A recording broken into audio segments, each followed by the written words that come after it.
Hello mga mare, welcome to my mini vlog.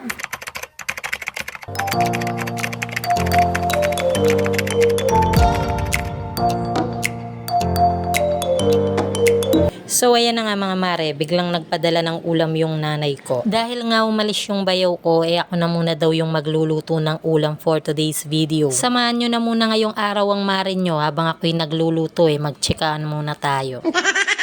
At ang ulam nga pala ngayong araw ay nilagang baboy. Siyempre alam na ni mama kapag ako yung nagluto ng ulam kailangan may pasobra.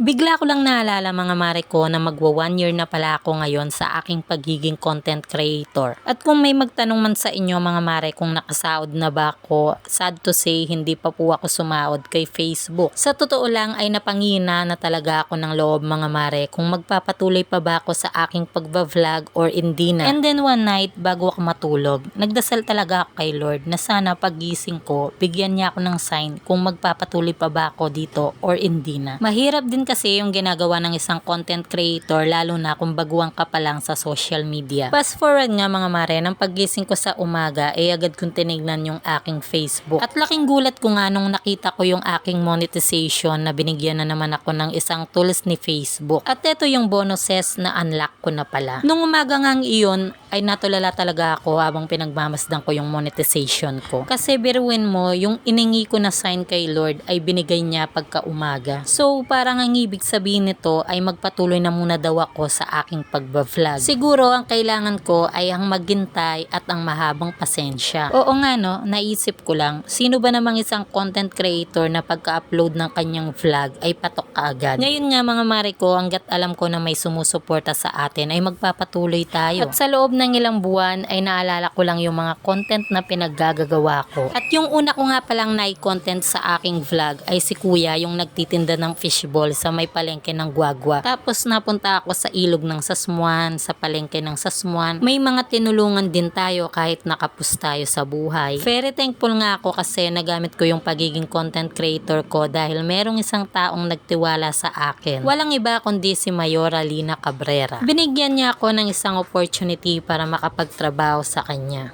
Kahapon nga mga mare, napanood ko yung vlog ni Kuya Renant, isa ring content creator na very inspiring talaga yung kanyang video na yun. So siya kasi 4 years daw bago siya nakilala dito sa social media. Kaya naisip ko na siya 4 years nagbablog bago nakilala, ako magwa 1 year pa lang, di ba? Kaya magpatuloy lang tayo. Siguro ngayon hindi pa nakasangayon sa atin ng panahon. Malay natin bukas, di ba, sa atin nasasangayon. Yan lang naman, salamat.